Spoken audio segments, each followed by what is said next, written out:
I'm just going to get started with a few of the questions.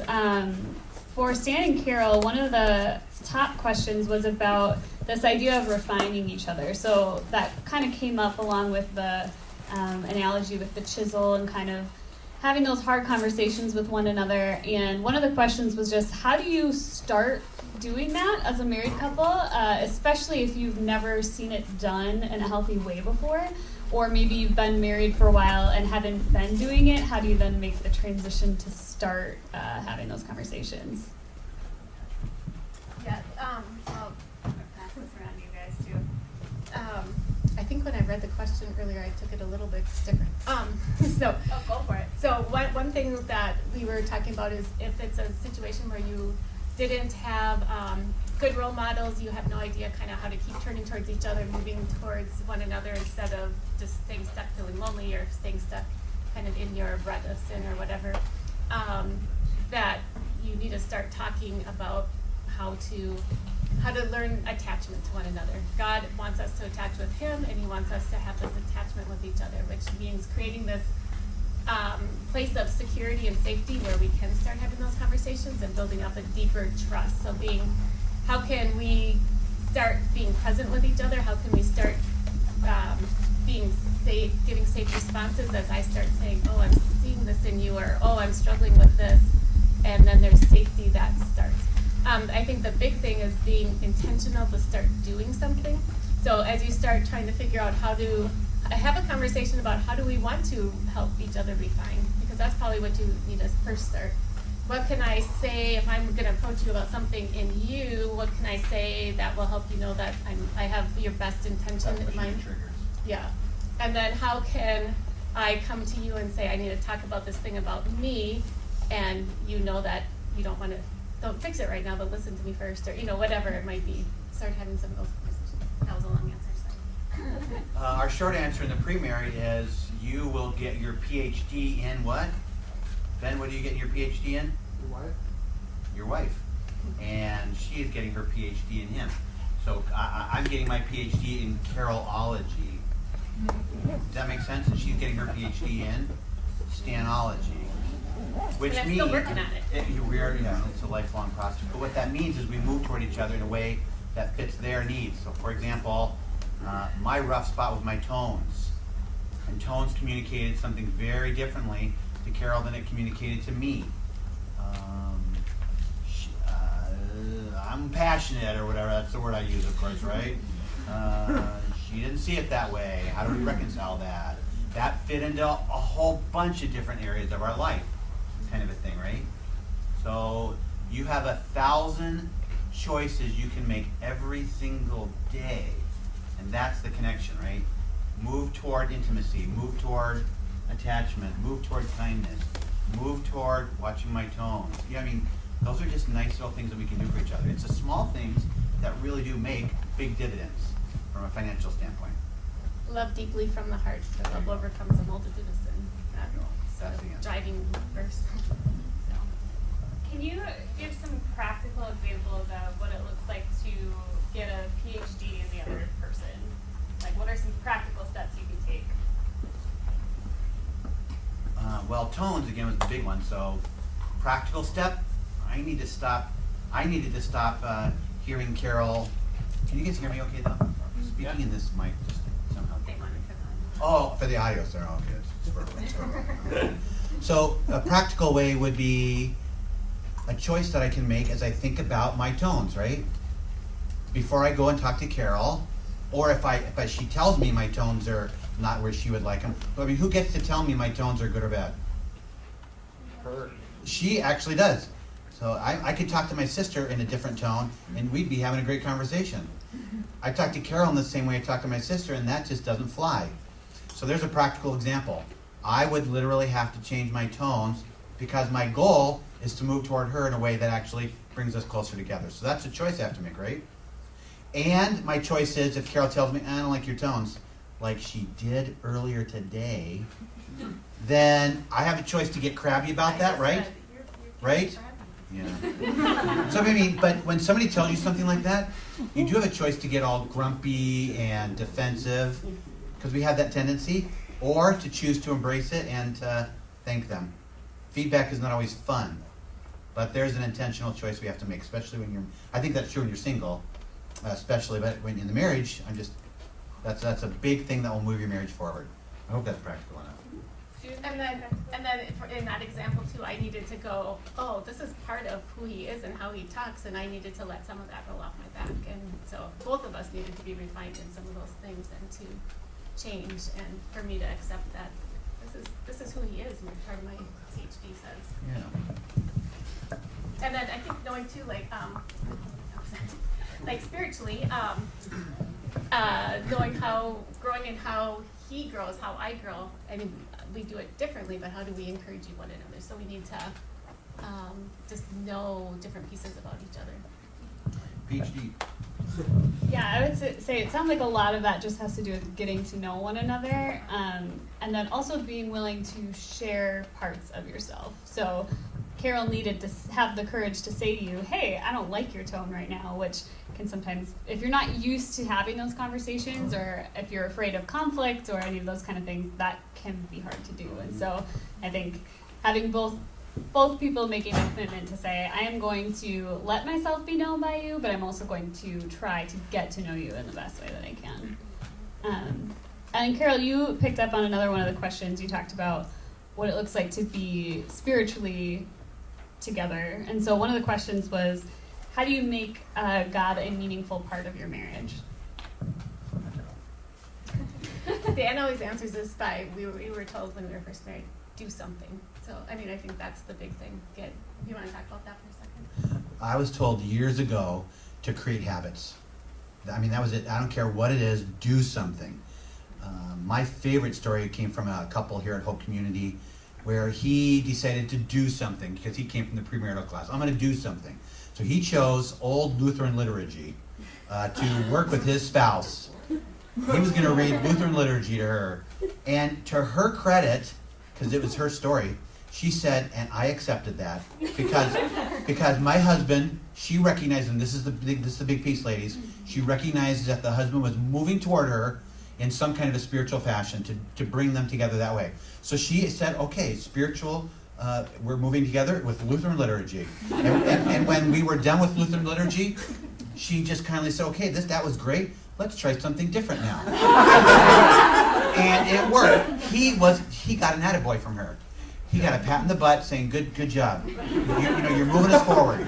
So I always tell the guys, we're practicing really quickly, men in premarital, I tell them, because we have date work every single Sunday, and I always tell them, okay, who's in charge to make sure that the date work happens? Initiate, right? Because that's a big number one word that we use for men, initiate. That's your spiritual fervor that you're supposed to do. Initiate, move toward. She can be the one that does a lot of the stuff, but you initiate. And so that's, I think that's a big piece of it. One thing that often happens is you do things differently spiritually. So sometimes that time together, that especially early on, it might not be like the best spiritual experience you've ever had. You might pray better with me with my girlfriends or something like that.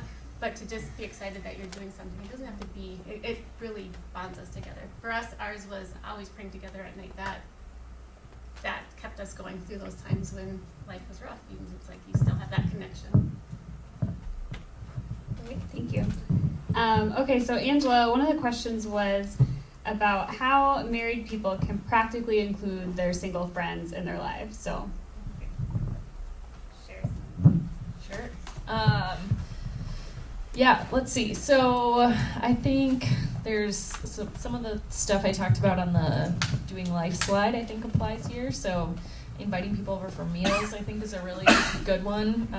Cooking as a single person can be a little bit challenging when it's like, I have so much spinach, I don't know what to do with it.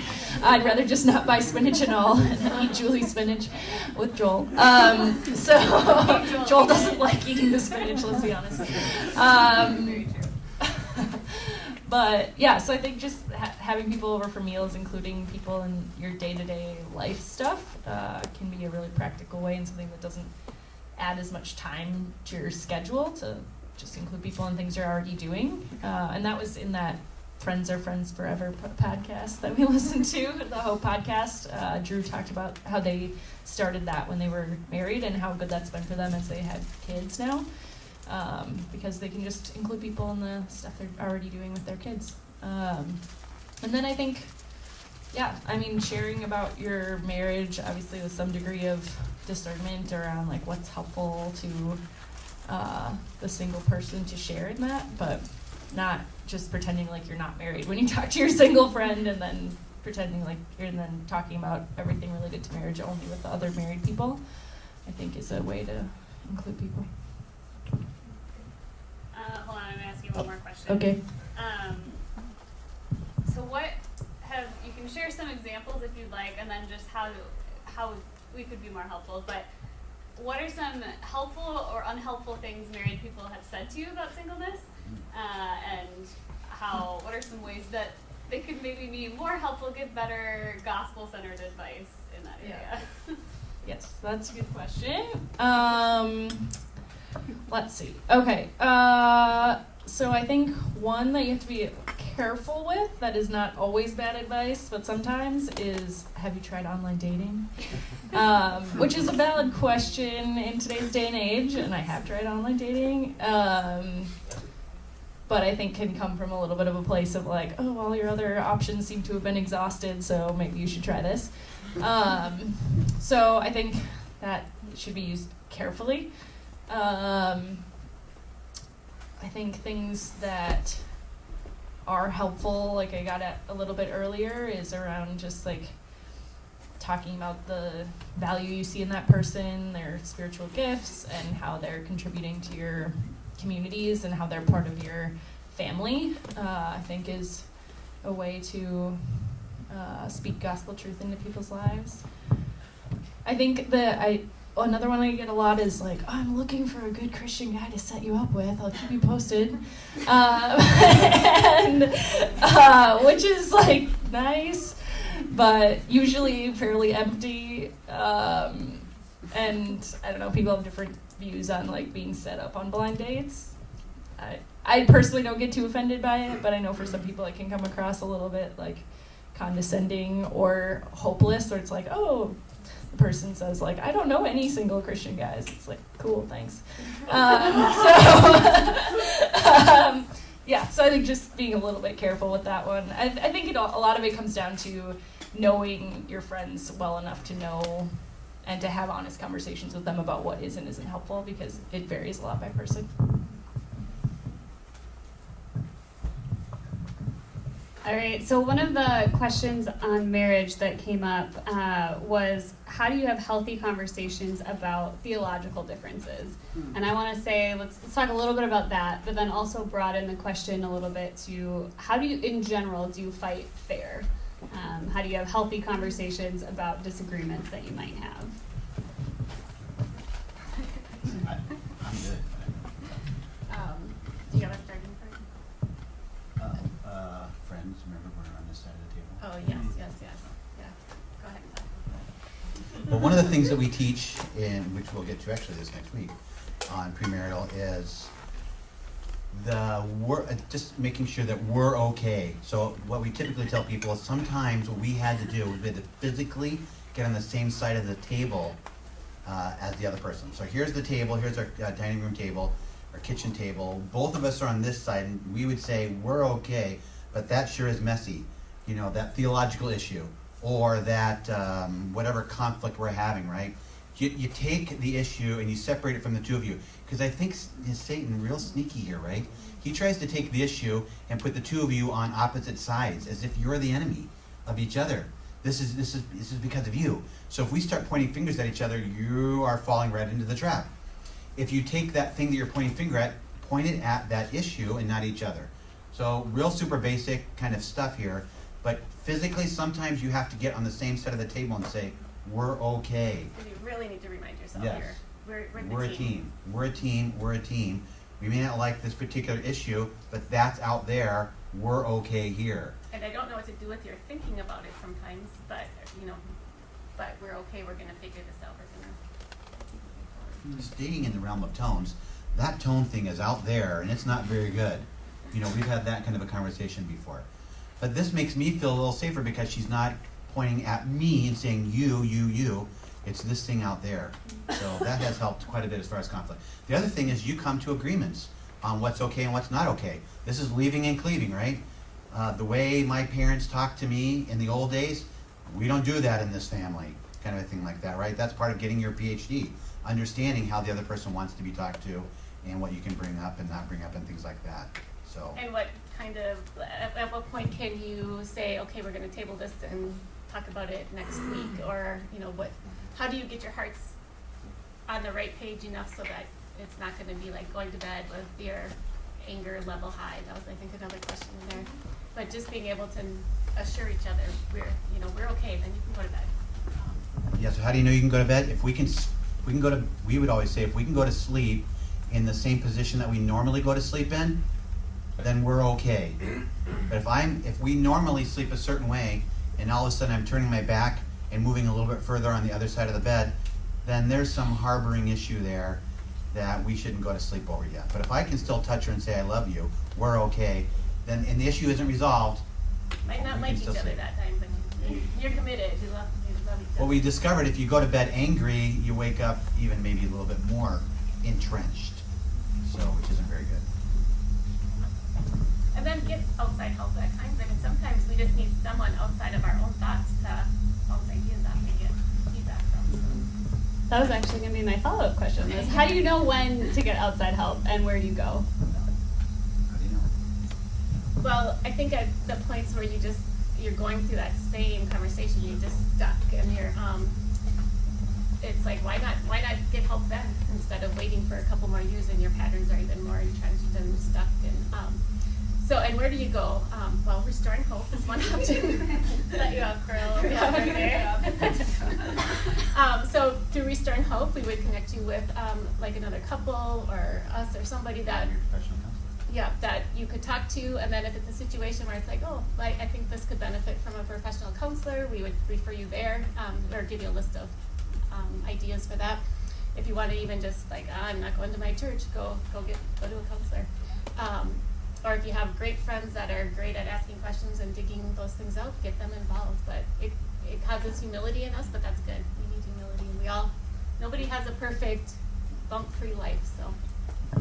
Right, had I had a male mentor earlier in my married life, I think we would have been a lot further down the road in a better, happier place, sooner, faster. Great. Okay, Angela, this one's for you. How do you balance contentment? I think both of you guys talked about contentment.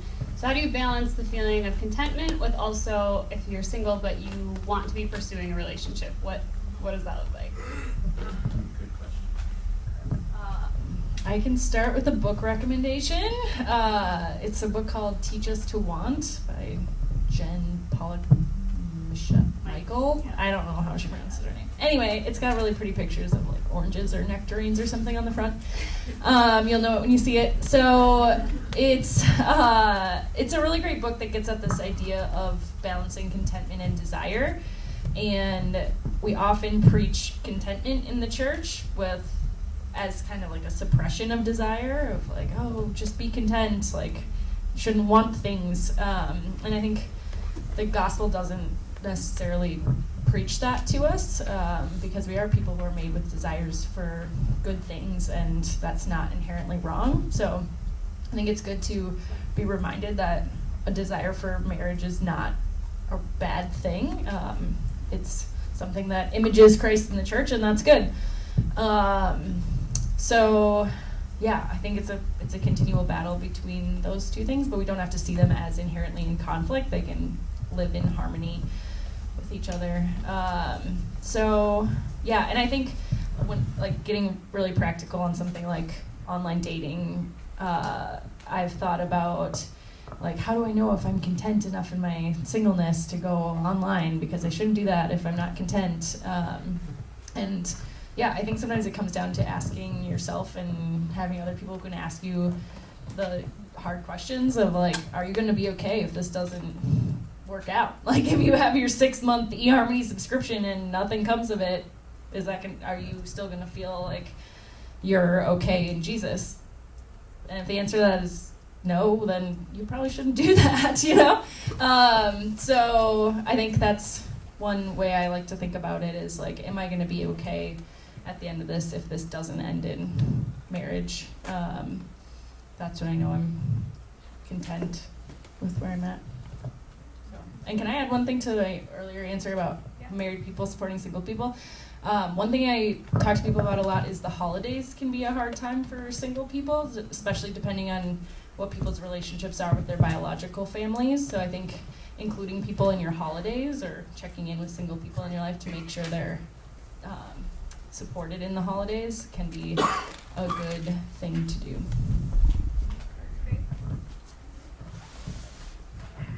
All right, so this question came up in a lot of different forms on the question list, and it has to do with the idea of the one, or how do you know if you're ready to commit with someone to marriage? So we talked about how, or you guys talked about how nobody's perfect, so you're never going to have the perfect person in a marriage, but I think this question gets more at the like, how do I know if I have enough of the right thing, or what specific things would you look for in someone that you're planning to marry? So the one thing I looked for in Carol, I still remember this 33 years ago or 32 years ago, whatever it was, not how she treated me, but how she treated other people that were, that maybe couldn't give back to her in some way, regardless of the circumstances. How did she treat others? I really did watch that. Or how was she in stressful situations? I was really looking for someone, obviously, who was very other-centered. Because you could be nice to me, but she maybe wanted to date me, right? So that one didn't count so much. I really was looking at how she treated other people that could not give back to her. So that, for me, was on my list. I had a little bit of a list, so that was one of the big ones.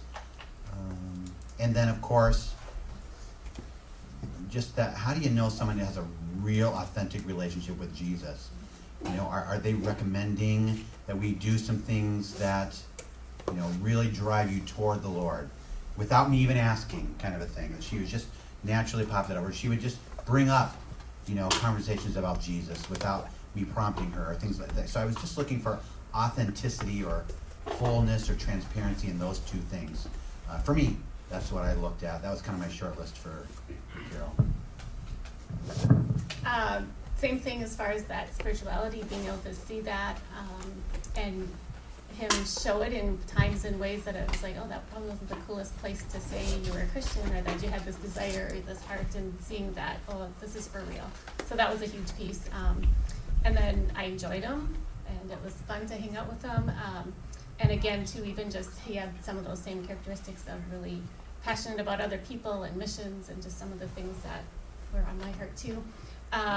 Then there was a point where I was like, okay, I think this might be the guy, and just being able to say, God, again, how do I know? This is such a big question.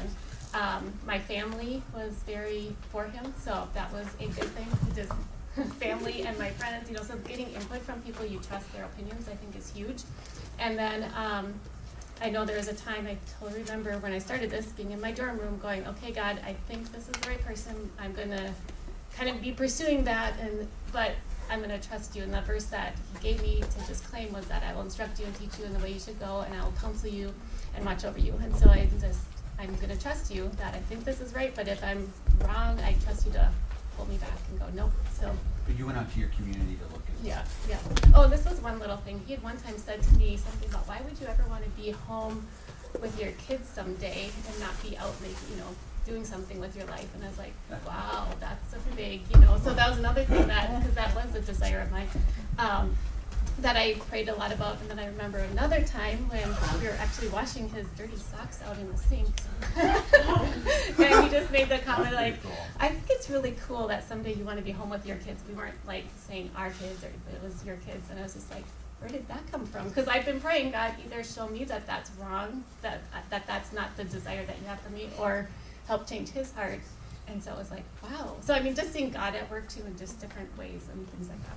So one more thing in the whole Angela, because one more thing that we tell our kids now is watch out for people with anger issues. That is a real tough one to beat. So unless someone is really, really working on their anger, then I would stay away from that individual. So we'll talk about that in premarital in a few weeks coming up here. But really, now, I have anger, whatever it is, but I mean, do I even call it out? Do I acknowledge it? Am I aware of it? Am I fighting it? You know, those types of things. But if you find someone who doesn't believe they have an anger issue and they've got anger issues, I tell my daughters anyway, stay away from that individual, so. I don't know if I have much to add to this one, but I don't know. I think you kind of got at the self-awareness concept of like, do they know what they're working on and what they're good at and what they're, how God has made them to be. That's a big thing for me, purposeful in what they're doing. Stan, can I ask something, just adding to that question? So, in my marriage specifically, I did a great job at convincing my wife I was somebody I wasn't. And then within, the first year of our marriage, she found out I was an alcoholic. And so now we're on year 5. I've been sober for some time now.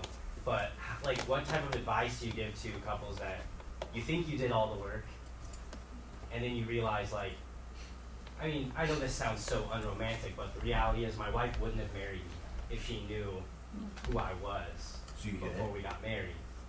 But, like, now we're happy, and, like, we're on year 5, and so, like, what type of advice would you give to somebody once you hit that roadblock a year and you realize, oh, God, this is not the person I thought?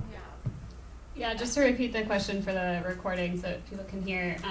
The question has to do with kind of, what if you get into marriage and then kind of hit some of the roadblocks that maybe you thought you worked through before you got married, or just things that were hidden or kind of have come up since? How do you deal with that in the early stages?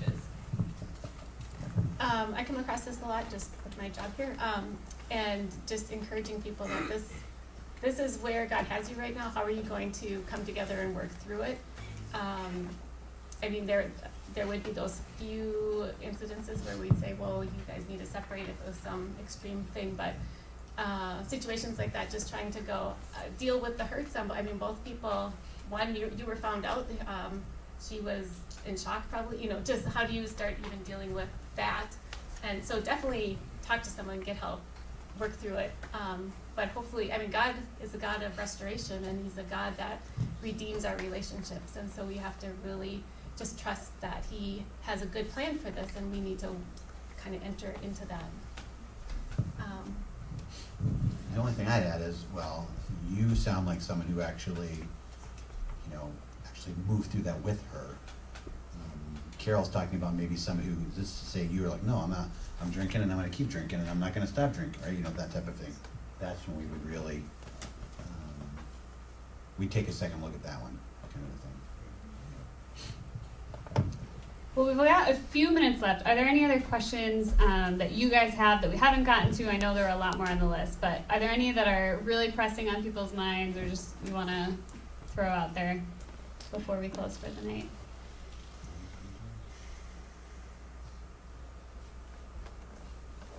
I got one. Stan, you said there were some situations where some people might not be in a place where they're able to lay down that individuality. How do you look at that or try to determine when that's the case?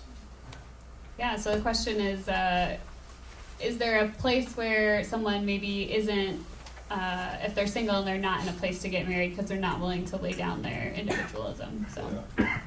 Well, again, you look at the hints that someone lays out that they're not ready to lay down that individuality, right? Yeah. How much are they willing to partner, even if you're not married, right? If they're not coming forward and saying, well, I should be able to, I don't need to tell you if I'm hanging out till 3 a.m, whatever it is with my friends, or we've had situations where he said, no, I don't have to stop dating other people. I mean, there's just all these kind of things like, no, you can call it individuality or you could call it selfishness. So there is 2 ways to look at that, and you're kind of doing your checklist, right? Of how self-aware is this individual about, are they somebody that sounds like they could really merge well, right? So if you're in the business world, mergers and acquisitions, right? You check out the culture of the organization that you're about to merge with. And I would say that that's the same thing true. A marriage is a merger, and you have to take a look at that culture that they're coming from and the way in which they show up. and you're going to identify that as either good or not good. Singleness, anything? I mean, I guess I would just add, like, I think if you are in a situation where you feel like you might not be ready to lay down your preferences in the sense of marriage, I think that brings up the question of, like, is singleness a time of selfishness too? And I would say no. So I think, like, that kind of gets at that practice that, like, we should all be practicing those traits. And yeah, I think you, like, when you're looking at other people, like, would they come visit their friend who's in the hospital, or would they be like, no, too busy, you know? Or do you pick up your roommate at the airport? Like, things like that can be really practical examples of, like, yeah, this person is laying down their preferences for someone else and has proven the ability to step outside of themselves. Can be kind of signals of what they might be like in a committed relationship. We give clues and don't even realize it. Great. Yeah. Next quick one. It's for Angela. Let's see if I can word it.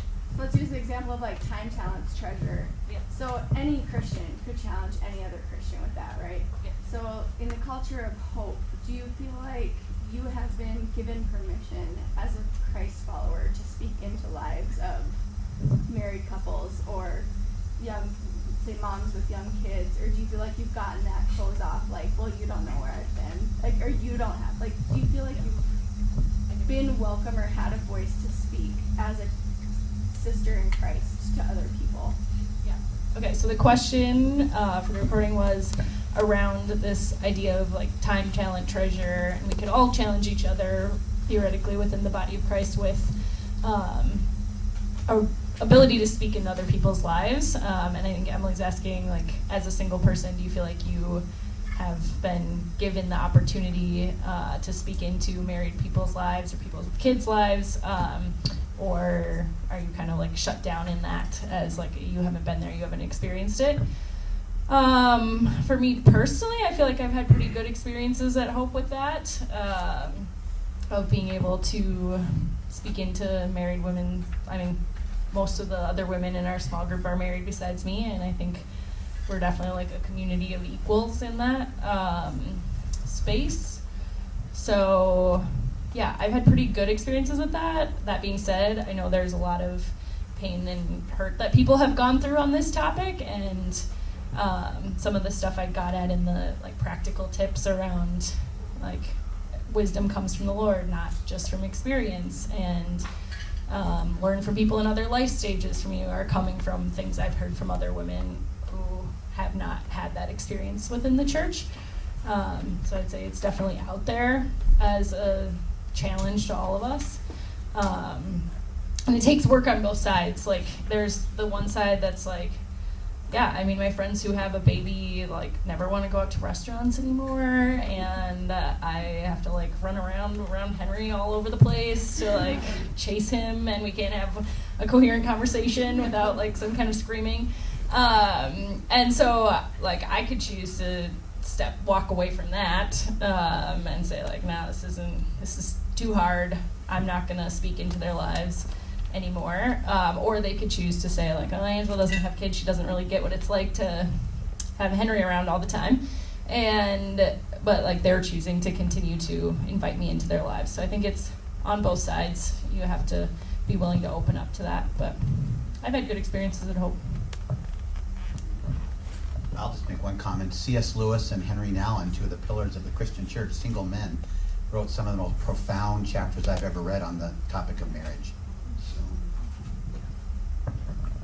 I think that's a good question to go out on too. One of my prayers for this session was just that these topics of singleness and marriage would not be something that caused division within the church and within the body, but that we would be able to see how the gospel unites us all and how truly the gospel speaks into all of our lives regardless of life stage. And so thank you guys for your questions. This has been really great. I'm going to have Rob come up and do some announcements once we're done, but let's give a round of applause for these guys.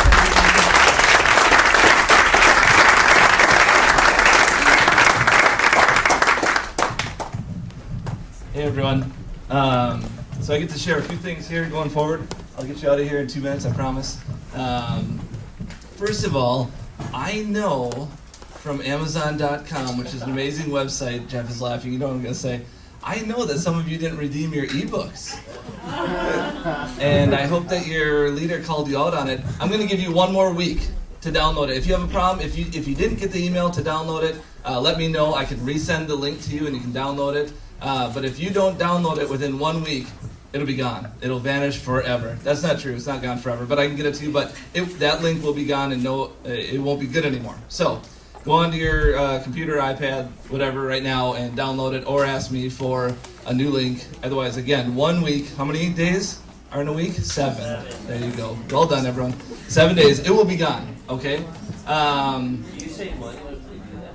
You don't claim it? Is it buying the book already? Great question, Jeff. Yeah, if you don't claim it, and so, Jeff, I'm going to use you as an example. He didn't claim his, and I called him out this morning, and he's like, oh, I already have it. I don't need the ebook. Oh, okay. Well, I can retract that, and then I can get that money back into our LDI account, and then we can have an even more amazing retreat. I don't know what that means. Julie, can I spend more money? I don't know. I'll just do it. No, we do get the money back if you don't claim that book. But I want you to have the book. It's a phenomenal book, even more than just the few chapters that you guys read.